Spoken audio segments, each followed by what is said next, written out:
జగన్మోహన్ రెడ్డి గారి భద్రత విషయంలో ఆంక్షలు ఇంకా పెరిగే అవకాశం ఏమన్నా కనిపిస్తోందా? లేదంటే ఆంక్షల పేరుతో రాజకీయ కుట్రలు ఏమన్నా నడుస్తున్నాయి? ఈ చర్చ అయితే ఇప్పుడు తెర మీదకి వచ్చింది. కారణం ఏంటంటే రేపు డోన్ పర్యటన ఉంది జగన్మోహన్ రెడ్డి గారిది. కర్నూలు జిల్లాలో డోన్ పర్యటన. అందులో భాగంగానే అంటే ఇప్పటికే జరిగిన పరిణామాలు, ఇప్పటివరకు ఆయన నిర్వహించిన టూర్లు, పరామర్శ యాత్రలు కానీ ఏదైనా, అందులో జనాన్ని కంట్రోల్ చేయలేకపోవడం, ఓకే అక్కడ భద్రత లేదు అనేది, Z+ కేటగిరీ సెక్యూరిటీ ఉంది మాజీ ముఖ్యమంత్రి హోదాలో జగన్మోహన్ రెడ్డికి అనేది వీళ్ళు చెప్తున్నారు. లేదు నాకు అసలు Z+ కేటగిరీ సెక్యూరిటీ లేదు అనేది దీని కోర్టుకు కూడా వెళ్ళారు. భద్రత కల్పించండి నాకు అనేది జగన్మోహన్ రెడ్డి గారు. వీళ్ళు మాత్రం లేదు ఆయనకు ఆ భద్రత కల్పిస్తామన్నావు అని కోర్టులో కూడా చెప్పారు. ఏది నిజమో, నిజంగా Z+ కేటగిరీ అక్కడ ఉందా లేదా అనేది ఇంకా క్లారిటీ లేదు. వీళ్ళు లేదంటారు, వాళ్ళు ఉందంటారు. ఈ నేపథ్యంలోనే ఆయన ప్రైవేట్ సెక్యూరిటీతో సిద్ధమవుతున్నారు అనేది. కాకపోతే అది కరెక్ట్ కాదు అంటున్నారు. అసలు ప్రభుత్వ భద్రత ఉండగా, Z+ కేటగిరీగా ఉండగా ప్రైవేటు భద్రతతో ఎలా వెళ్తారు అనేది ఒకటి. అది పోలీసులు అడ్డుకుంటారేమో అనేది వీళ్ళ ప్రశ్న. మరి నిజంగా అడ్డుకుంటారా లేదా అనేది తెలియదు. అంటే ఇక్కడ నిజంగా జగన్ ఆయన భద్రత పెట్టుకోవడం కరెక్ట్ కాదా? ఆయన అభద్రతతో ఉన్నారా? లేదు అంటే Z+ కేటగిరీ ఉన్నా సరే సెక్యూరిటీ పెట్టుకోవడాన్ని రేపొద్దున అడ్డుకుంటారా పోలీసులు? రకరకాల అనుమానాలు అయితే వస్తున్నాయి. ఇదే అంశం మీద చర్చించే ప్రయత్నం చేద్దాం. సార్, వాస్తవానికి అంటే అసలు ప్రైవేట్ సెక్యూరిటీ జగన్మోహన్ రెడ్డి పెట్టుకోకూడదా అనేది ఒకటి. వీళ్ళు ఏదో మాజీ సైనికుల్ని ఒక 40 మందిని 50 మందిని రెడీ చేసుకున్నారు, రేపొద్దున దాంతో ఆ పర్యటనకు వెళ్ళబోతున్నారు అనేది. అయితే ఇక్కడ వస్తున్న ప్రశ్న ఏంటి అంటే, ఇంతకుముందు యువగళం యాత్ర చేసినప్పుడు నారా లోకేష్ గారు వాలంటీర్స్ అని ఒక టీంని పెట్టుకున్నారు. వాళ్ళు ఒక రకంగా ప్రైవేట్ సెక్యూరిటీయే. అప్పుడు లేని ఆంక్షలు లేదు అంటే వారాహి యాత్రలో ఆ వారాహి వెహికల్ చుట్టూ కొంతమంది సింగిల్ని తీసుకొచ్చి పెట్టుకున్నారు అప్పట్లో పవన్ కళ్యాణ్ గారు.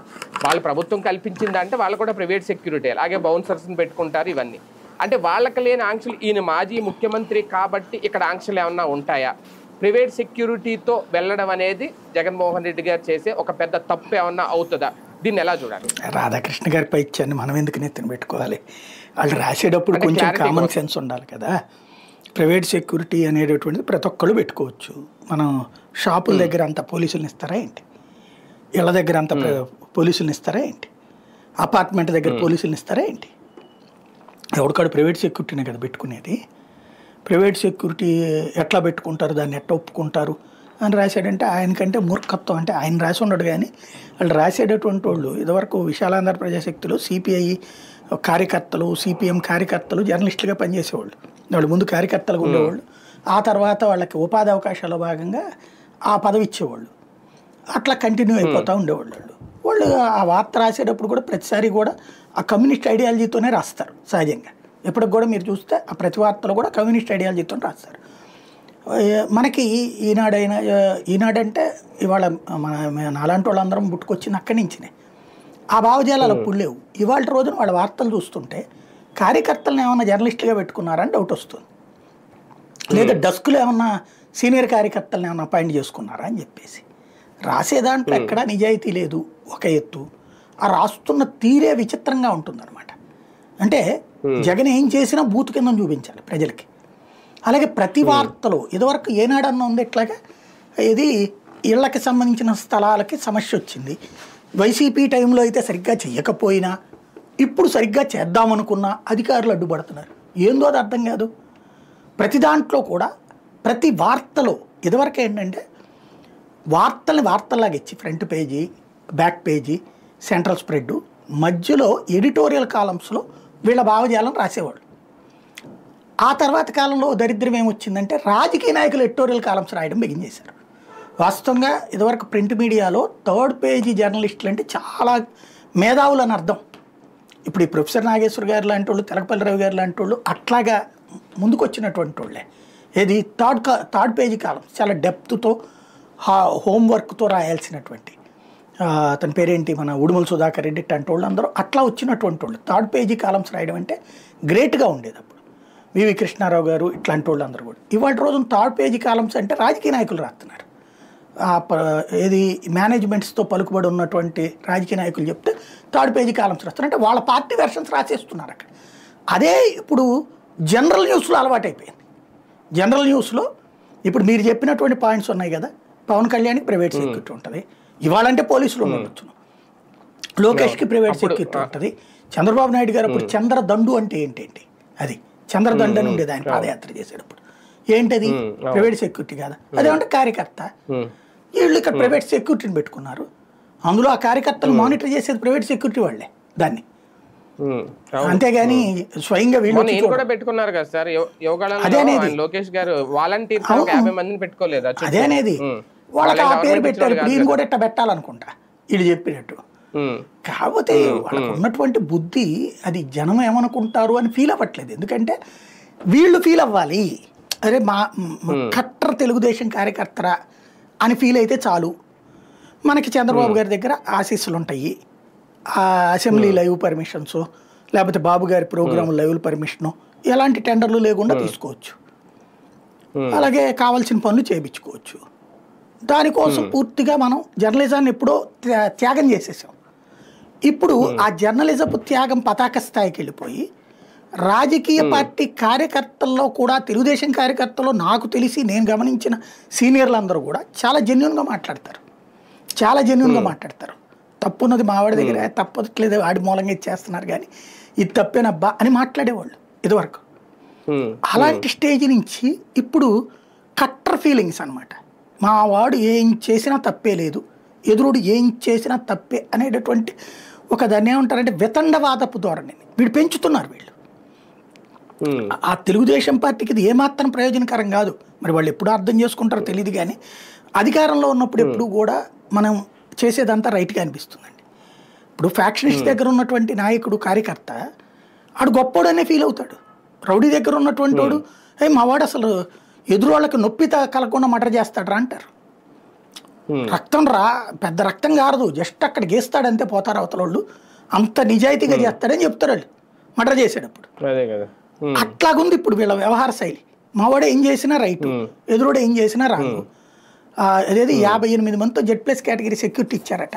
ఒకసారి జగన్ పక్కన నేను వెళ్ళి రమ్మనమానండి రాధాకృష్ణ గారిని, వెళ్తే ఆ తొక్కిసలాట నిలబడమనండి అక్కడ కాసేపు ఏం జరుగుతుందో. చంద్రబాబు గారి పక్కన నడిచి వెళ్ళమనండి, అట్లాగే ఎంత రిలాక్స్డ్గా ఉంటున్నారు. ఇప్పుడు పవన్ కళ్యాణ్ గారు, ఇదివరకు పవన్ కళ్యాణ్ గారికి కూడా సెక్యూరిటీ లేదు అప్పట్లో, ఆయన బాగా ఇబ్బంది పెట్టేవాళ్ళు. ఎన్నిసార్లు ఆయన సెక్యూరిటీ గురించి అడిగింది? జగన్ టైంలో అడిగారు లేదా? చివరికి ప్రైవేట్ సెక్యూరిటీ పెట్టుకున్నారు కదా ఆయన.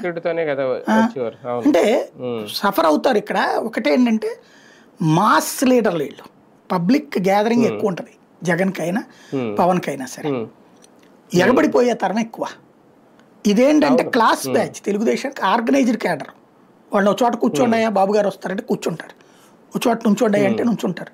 వీళ్ళకి ఇట్లాంటి మాస్ క్యారెక్టర్ లేరు. ఎగబడిపోయి ఏది ఇట్లా జుట్టు దూకుంటుండే కానీ అమ్మా అసలు ఏం దువ్వాడన్నా భలే వెంటగా ఉంటాయి అలా డైలాగులు కూడా.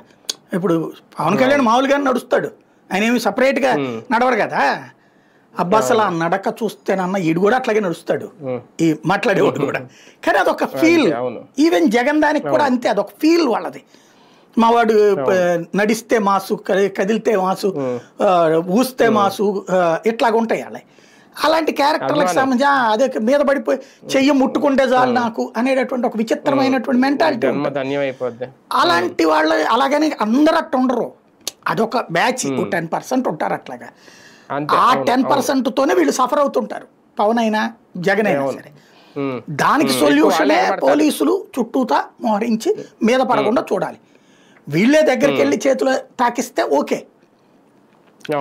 వీళ్ళకి గాలి పీల్చుకునే స్వేచ్ఛ ఇవ్వాలి. అది సెక్యూరిటీ అంటే అదే, గాలి పీల్చుకునే స్వేచ్ఛ నీయడం. అలాగని జనానికి దూరం చేయడం కాదు. జగన్ ఇంతకు ముందుకు మళ్ళీ అధికారంలో ఉన్నప్పుడు జనానికి దూరం అయిపోయాడు ఆ పిచ్చి సెక్యూరిటీ మూలంగా. ఇప్పుడు చంద్రబాబు గారిని చూడండి, జనం దగ్గరికి వెళ్తున్నాడు కదా ఆయన.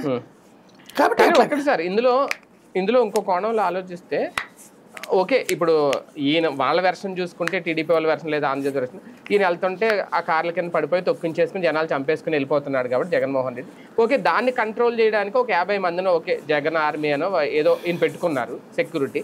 ఒక రకంగా ఆ కోణంలో చూస్తే మంచిదే. కానీ ఇంతకుముందు పవన్ కళ్యాణ్ గారికి లేదంటే నారా లోకేష్ గారు అంటే వాళ్ళు ఇప్పుడంటే డిప్యూటీ సీఎం కానీ అప్పుడు ఆయన కాదు, అలాగే ఆయన మాజీ మంత్రి. కానీ ఇక్కడ ఈయన మాజీ సీఎం కదా. ఈ నేపథ్యంలో చూసినప్పుడు ఈయనకి సెక్యూరిటీ ఇవ్వడంలో భద్రత విషయంలో వైఫల్యం చెందడం వల్లే జగన్ గారు ఇప్పుడు ఆ సెక్యూరిటీని పెట్టుకోవాల్సిన పరిస్థితి వచ్చిందా? మేబీ మనం 2.0లో మాట్లాడుకున్నవి వాళ్ళు తీసుకుని ఉంటారు. ఇప్పుడు ఒక పాయింట్ని వీళ్ళు వాడారు.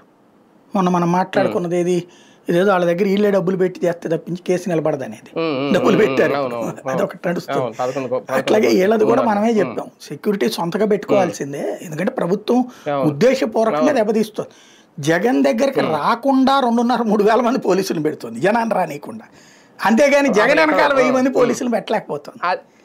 అది వాళ్ళు ఉద్దేశపూర్వకంగా చేస్తుంది. జగన్కి అంటే జగన్ లాంటి వాటి దగ్గర ఒక టెంపర్ ఉంటుంది, హెచ్ అనే, అంటే ఆ టెంపర్ని, జగన్ టెంపర్ని రెచ్చగొట్టాలని చూస్తున్నారు.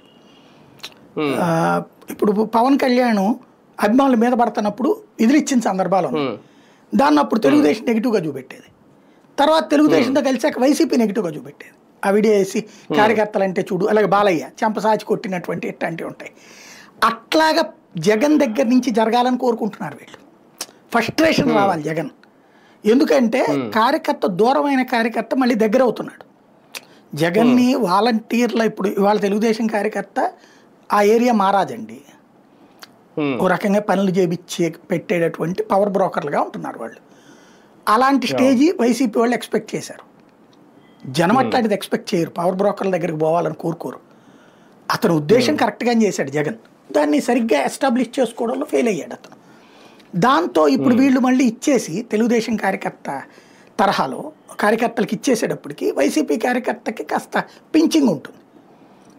జగన్ ఎప్పుడైతే నేను ఈసారి మీకు స్వేచ్ఛ ఇచ్చేస్తాను నాయన, మీ చేతికే పవర్స్ ఇస్తానన్నాడో అప్పటి నుంచి ఈ కార్యకర్తలో ఒక ఉత్సాహం వచ్చింది.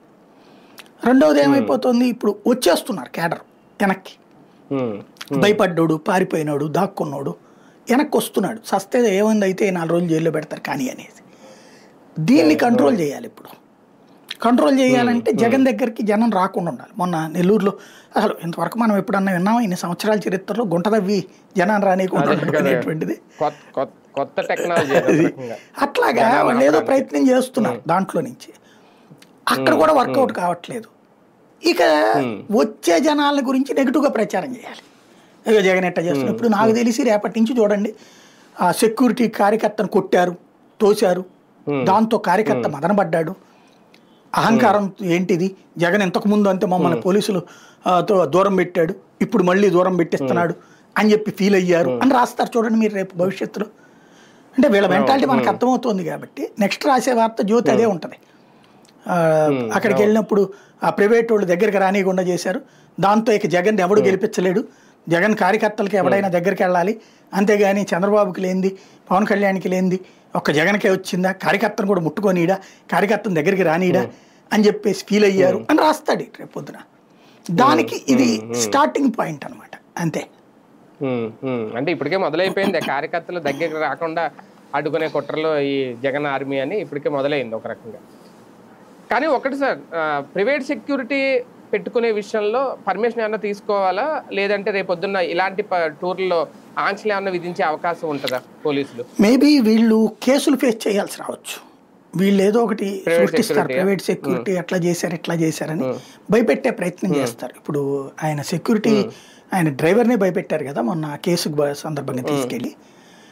జగన్ చుట్టూ ఉండేటటువంటి వాళ్ళు సాధారణంగా రెస్పెక్ట్తో పాటు అపారంగా ప్రాణం ఇచ్చేటట్టు ఉంటారు జగన్కి.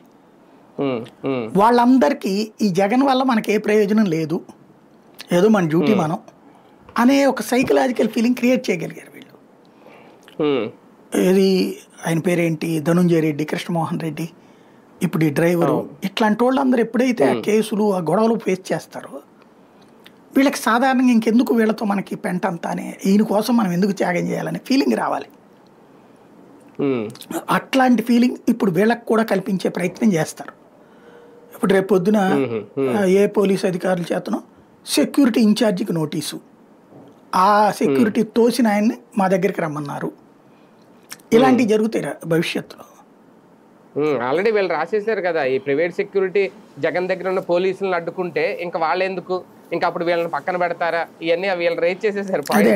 పోలీసులకు హింట్ ఇచ్చారా మరి ఏంటో తెలియదు. చెయ్యమని వాళ్ళు ఏమి హింట్ ఇవ్వడం కాదు, పోలీసులు రేపు పొద్దున మీరు వాళ్ళతో గొడవ పెట్టుకోండి అయ్యా అని చెప్పి ఈ కారణంగా మేము భద్రత ఇవ్వట్లేదు అని రేపు పొద్దున చెప్పించడం, రేపు పోలీసులతో కంప్లైంట్ పెట్టిస్తారు మా విధి నిర్వహణకి ప్రైవేట్ సెక్యూరిటీ అడ్డుపడుతోందని.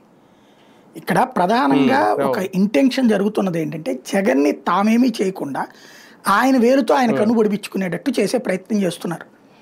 మీదకి ఎగబడిపోయి ఆ తొక్కిసలాట్లో జగన్ ఏదన్నా అయిపోతే ఒక అడ్డు తొలగిపోతుంది. దానికి ఇప్పుడు మళ్ళీ జగన్ ఆల్టర్నేటివ్ ఏర్పాటు చేసుకున్నాడు. ఆ ఆల్టర్నేటివ్ని చిన్నబిన్నం చేసేయాలి. ఓ రకంగా చెప్పాలంటే బహిరంగ హత్యా ప్రయత్నం అతని మీద జరుగుతుంది. బహిరంగ హత్యా ప్రయత్నం మీడియా ద్వారా బహిరంగంగా దాన్ని సమర్థించుకురావటం, అంటే నేరేటివ్ థింకింగ్ క్రియేట్ చేయడం అనమాట. అది ఇక్కడ జరుగుతుంది. కానీ ఒకటి సార్, జగన్మోహన్ రెడ్డి గారికి కూడా ఏమన్నా సమాచారం ఏమన్నా ఉందనుకోవాలా? ఎందుకంటే ఇలా జనం మీద పడిపోయి ఇలాంటివి వెళ్తే ఒక రకంగా ఆయనకే మైలేజ్ ఎక్కువ వస్తుంది రేపొద్దున్న, సెక్యూరిటీ కనీసం కల్పించలేకపోతున్నారని. కానీ ఆయనే ఇలా భద్రత ఏర్పాటు చేసుకోవడం నిజంగా ఆయనలో ఏమన్నా ఒక అభద్రతా భావం కానీ ఆయనకి ఏమైనా సమాచారం కానీ ఉందా? ఏమైనా అటాక్ చేస్తారా ఇమీడియట్ పెట్టుకోకపోతే అని, అందుకే ఏమైనా పెట్టుకున్నా? బేసిక్గా కార్యకర్తల దగ్గరికి జగన్ వెళ్ళాలా, మీద పడకూడదు. అక్కడ ప్రెస్తో మాట్లాడుతుంటే మాట్లాడి ఎట్లా ఈ తోపులాట జరుగుతూ ఉంటుంది. ఇది ఎట్లా ఉంటుందంటే, నేను సినిమా థియేటర్లకు వెళ్ళి అనేక సార్లు మార్నింగ్ షోకి వెళ్ళి నైట్ దాకా ఆగిపోయేవాడిని. తోపులాట నాకు నచ్చదు. ఆ తొక్కులాట్లు తొక్కిసలాట్లోకి వెళ్ళడం నాకు ఇష్టం ఉండదు.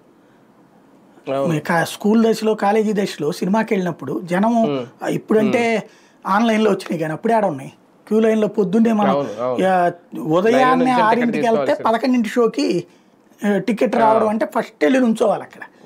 మనం పొద్దున్నే 6ంటికి వెళ్తే 5ంటికే రెడీలో ఉన్నోళ్ళు ఉంటారు. అందులో అప్పుడు అన్ని దీంట్లో కూడా ఇచ్చేవాళ్ళు కాదు.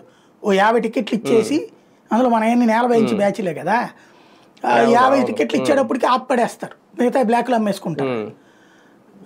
అట్లాంటి సిచ్యుయేషన్స్లో కూడా ఆ తొక్కిసలాట అంటే నా భయం వేసి ఆగిపోయేవాడు. అయితే పొద్దున్నే వెళ్ళి తీసుకోవడం, లేకపోతే మానేసి కూర్చోవడం అంతే. అట్లాగే ఇక్కడ తొక్కిసలాట అనేటటువంటి పరిస్థితి చాలా ప్రమాదకరం. జగన్కి ఆ చుట్టూతా ఉండాలి ముందు, అతని వెహికల్ చుట్టూతా కూడా వెహికల్ మీద పడకూడదు. ఎవరికన్నా ఏదన్నా అయితే అతనిదే కదా జవాబుదారీతనం. ఇప్పుడు మొన్న సింగైది అతనే జవాబుదారీ అయ్యాడు కదా, కాబట్టి జాగ్రత్తలు అన్నమాట ఇక్కడ. అంతే జాగ్రత్తలు అయితే తీసుకుంటున్నారు ఇంకా జగన్ గారు. రైట్, చూద్దాం. మొత్తానికి రేపటి నుంచి అయితే జగన్మోహన్ రెడ్డి గారు ప్రైవేట్ సెక్యూరిటీతో, అది కూడా మాజీ ఆర్మీ సైనికులందరినీ పిలిచి వాళ్ళందరినీ ఒక కట్టుదిట్టమైన భద్రత కోసం పిలిపించారట. ఒక 40 మందిని లేదంటే 50 మందినో ఏర్పాటు చేసుకుంటున్నారు అనేది. ప్రభుత్వం అయితే దీన్ని యాక్సెప్ట్ చేస్తుందా లేదా అనేది కూడా ఇక్కడ కీలకం. ఎందుకంటే వీళ్ళ ఆంధ్రజ్యోతి వాళ్ళు రేజ్ చేశారు కాబట్టి ఈ పాయింట్. లేదు వాళ్ళని కూడా రేపు పొద్దున్న నుంచి అడ్డుకుంటే కనుక ఇంకా ఆయనకి భద్రత ఎలాగా, అభద్రత అప్పుడు వీళ్ళు సృష్టించినట్ట, అభద్రతా భావం జగన్ గారు ఫీల్ అవుతున్నట్ట. రేపు ఈ డోన్ పర్యటన తర్వాత తెలుస్తుంది అసలు విషయం ఏంటనేది. చూద్దాం.